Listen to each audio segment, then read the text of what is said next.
आपके अपने चैनल में आप सभी का स्वागत है। जैसा कि आज के इस वीडियो में हम क्लियर करने वाले हैं पाश्चात्य विद्वान। ठीक है, देखिए इसके पिछली वाली जो वीडियो थी यानी #1, अगर वो वीडियो आपने देखी है तो वहां पर हमने भारतीय विद्वानों के द्वारा दी गई परिभाषाओं को हमने पढ़ा है। सबसे पहले हमने भाषा का मूल परिभाषा पढ़ा है।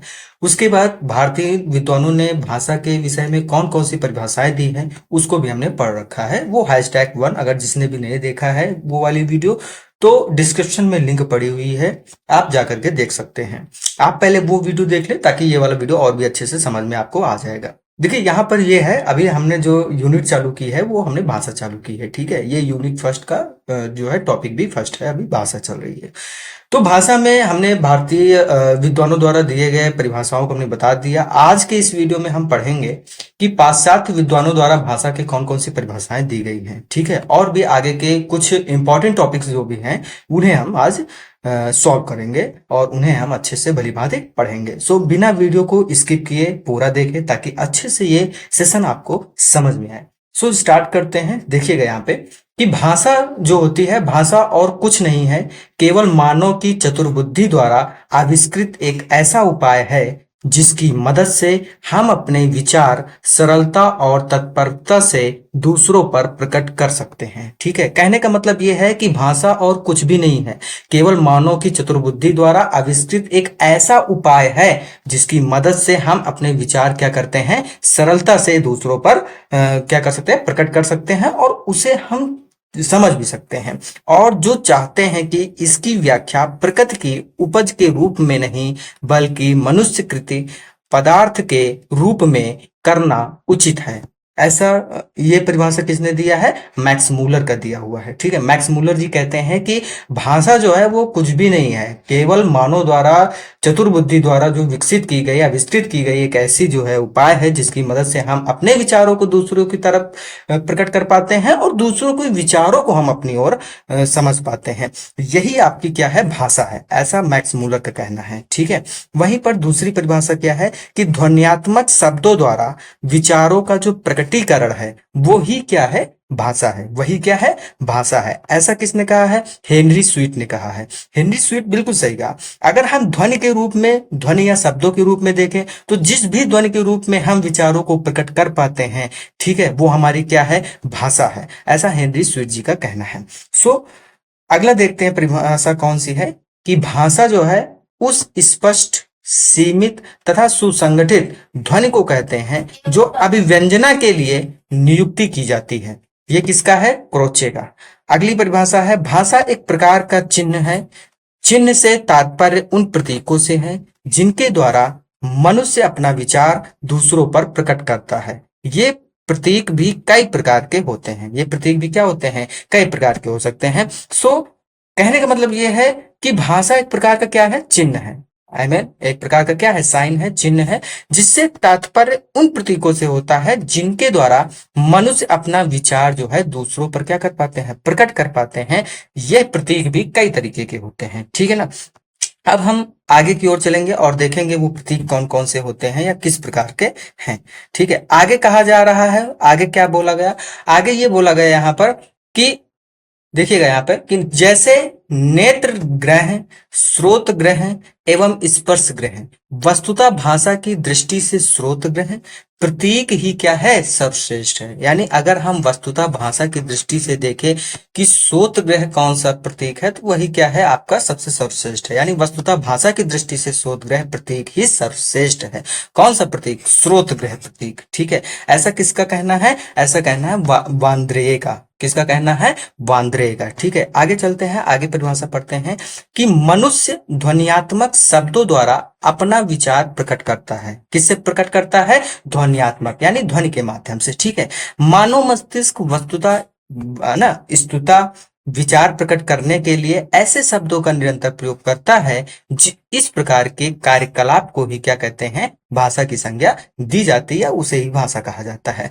क्या करता है मनुष्य? कैसे अपने विचारों को प्रकट करेगा भाई? ध्वन्यात्मक रूप से। आप कुछ बोलोगे नहीं तो आप अपने विचारों को कैसे प्रकट कर सकते हो? बिना बोले तो अपने विचारों को प्रकट नहीं कर सकते ना। एक तरीका और है, वो है लिखित। लेकिन ध्यान रखिएगा, जिस भी यानी जिसने भी विद्वान ने अपने अपने परिभाषाओं को दिया है, वो अपने अपनी कैटेगरी को बताते हुए दिया है। ठीक है, कोई कह रहा है ध्वनि के माध्यम से आप भाषा को व्यक्त कर सकते हो, कोई कह रहा है नहीं लिखित के माध्यम से व्यक्त कर सकते हो। तरीके तो बहुत सारे हैं, लेकिन एक यथार्थ परिभाषा को स्पष्टता, उसको परिभाषित करने का प्रयास, उसे ऊपरी दर्जा देने का प्रयास विद्वानों ने अपने अपने मत के अनुसार प्रस्तुत किया है। इसमें क्या है कि मानव मस्तिष्क वस्तुतः स्तुता प्रकट करने के लिए ऐसे शब्दों का निरंतर प्रयोग करता है। इस प्रकार के कार्यकलाप को क्या कहते हैं? हम भाषा कहते हैं। ये किसने कहा है? ओत्तो ये पर्सन ने कहा है।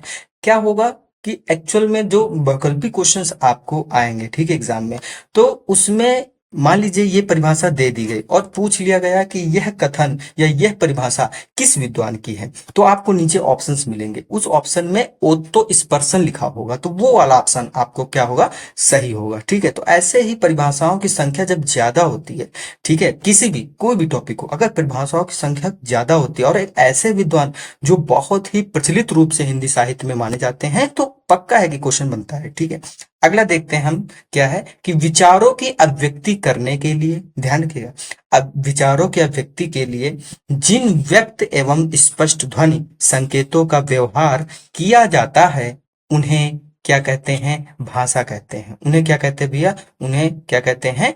भाषा कहते हैं। क्या कहते हैं? भाषा कहते हैं। यानी विचारों की अभिव्यक्ति के लिए जिन व्यक्त एवं स्पष्ट ध्वनि संकेतों का व्यवहार किया जाता है, उन्हें क्या कहते हैं? भाषा कहते हैं। ऐसा गार्डिनर का कहना है। किसका कहना है? गार्डिनर का कहना है। ठीक है, आगे चलते हैं।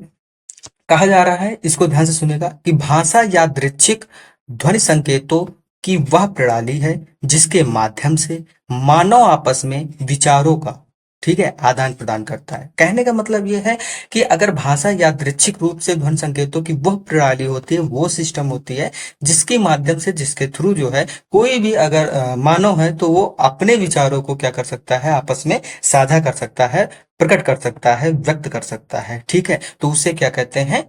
हम क्या कहते हैं? भाषा कहते हैं। ठीक है, वो किसके अनुसार है? ब्लॉक तथा ट्रेगर के अनुसार है। किसके द्वारा है? ब्लॉक तथा ट्रेगर के अनुसार, जो ध्वनि संकेतों जिसकी प्रणाली होती है, जिसका सिस्टम होता है, उस हिसाब से। अगली परिभाषा को पढ़िएगा, अगली परिभाषा को समझिएगा यहाँ पर, कि देखिए, भाषा यादृच्छिक ध्वनि संकेतों की वह पद्धति है जिसके द्वारा मानव समुदाय परस्पर सहयोग एवं विचार विनिमय करते हैं। यानी विचार विनिमय का मतलब विचारों का साझा। ठीक है, यानी भाषा यादृच्छिक ध्वनि संकेतों की वह पद्धति है जिसके द्वारा मनुष्य समुदाय या मानव समुदाय जो करता है, ठीक है, परस्पर सहयोग एवं विचार विनिमय करते हैं। तो देखा जाए, एक आपका हो गया ब्लॉक तथा ट्रेगर वाला, यानी ब्लॉक तथा ट्रेगर वाला, और दूसरा हो गया आपका खुतेवा वाला। ये खुतेवा और ब्लॉक तथा ट्रेगर वाला दोनों देखिए, एक बार पढ़िए दोनों, तो लगभग लगभग आपको सेम नजर आएंगे। ठीक है, समान नजर आएगा। तो क्योंकि क्या है, ध्वनि संकेतों की प्रणाली को उन्होंने अपनाया है और ध्वनि संकेतों की प्रणाली को इन्होंने भी अपनाया है। देखा जाए यहाँ पर, तो दोनों की परिभाषा लगभग मेल खाती है, इसलिए याद करना बड़ा आसान हो जाएगा, चाहे वो ब्लॉक तथा ट्रेगर हो, ठीक है, और चाहे वो खुतेवा हो। कौन हो? खुतेवा हो। आज की इस वीडियो में हमने क्या क्या पढ़ा? आज की इस वीडियो में हमने पढ़ा, ठीक है, जितने भी पाश्चात्य विद्वान थे, उन्होंने भाषा के लिए कौन कौन सी परिभाषाएं दी है, उन्होंने किस भाषा को सर्वोपरि माना है, किस भाषा के लिए उन्होंने, ठीक है ना, कौन कौन सी भाषाएं उनकी रही हैं, ठीक है, सॉरी, कहने का मतलब है कि कौन कौन सी भाषाओं की परिभाषा रही है, उसके विषय में बताने का प्रयास किया गया है। आज की वीडियो में हम बहुत ज्यादा लेंदी वीडियो नहीं बनाना चाहते, ताकि आप को बोरियत न महसूस हो और अच्छे से आपके टॉपिक भी क्लियर हो जाए। ठीक है, और ध्यान रखिएगा, आप जब भी अगर कोई भी टॉपिक क्लियर करते हो, ठीक है, वो किसी भी चैनल से हो, मुझे इससे लेना देना नहीं है। आप अगर पढ़ने बैठते हो, अगर कोई भी टॉपिक क्लियर करते हो, तो प्रयास करिए कि कॉपी पेन अपने हाथ में रखिए। ठीक है, आप, होता है ना अक्सर कि हम स्क्रीनशॉट ले लेंगे, ठीक है, या सर पीडीएफ वगैरह प्रोवाइड करा देंगे तो उससे हम पढ़ लेंगे, बड़ा आसानी हो जाएगी, हमको लिखने की जरूरत नहीं है। पर ये सबसे गलत बात होती है। जब आप कॉपी पेन लेकर के बैठते हैं, कोई चीज लिखते हैं, तो वो ज्यादा जल्दी से कंठस्थ होता है, तो इसलिए इसका जो है बहुत ही ज्यादा सर्वोपरि स्थान है। आज की वीडियो में इतना ही। नेक्स्ट वीडियो में नेक्स्ट टॉपिक क्लियर करेंगे। धन्यवाद।